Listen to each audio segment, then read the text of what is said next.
You're watching Mirror 7 News. Stay informed, stay ahead for more news.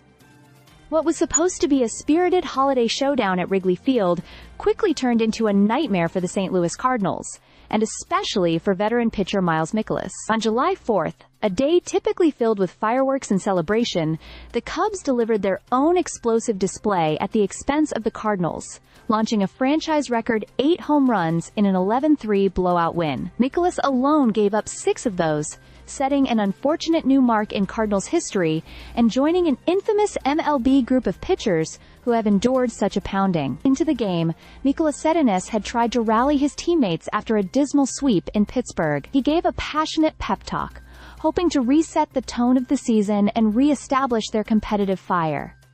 But instead, the Cubs turned his start into a horror show. From the first inning, it was clear things weren't going to plan.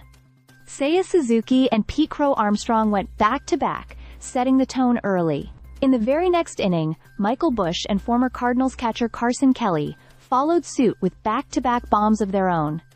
And then, it happened again. Crow Armstrong and Busch each hammered another home run in the third, making the Cubs just the 5th team since 1956 to go back-to-back 3 times in a single game. The onslaught was relentless. Busch finished with 3 home runs on the day, Crow Armstrong with 2, and the Cardinals' pitching staff, which also saw John King give up 2 more blasts, was left reeling. For Mikolas, who had once dubbed his off-season boat Innings Eater, the irony wasn't lost. He stayed in the game for 6 full innings, surrendering 10 hits and 8 earned runs, including the record-setting 6 home runs. After the game, a dejected Mikolas owned the performance, calling it really disappointing, and admitting, "I should have maybe fired myself up a little more." Cardinals manager Oliver Marmol didn't sugarcoat it either. "We got our ass handed to us," he said bluntly, frustrated with the team's flat performance and the continued struggles of his starting rotation. Mikolas,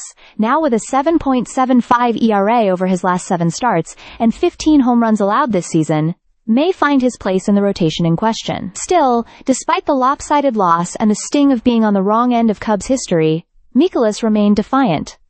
"We're a strong team too, and I let us down today," he said. "But we've got 2 more games in this series. We can win 2 days in a row and turn this around." The Cubs, meanwhile, look every bit like a team deserving of their division-leading status. They capitalized on every mistake, played with confidence, and gave their fans a July 4th they won't soon forget, complete with a power display that lit up more than just the scoreboard. Stay subscribed for more videos.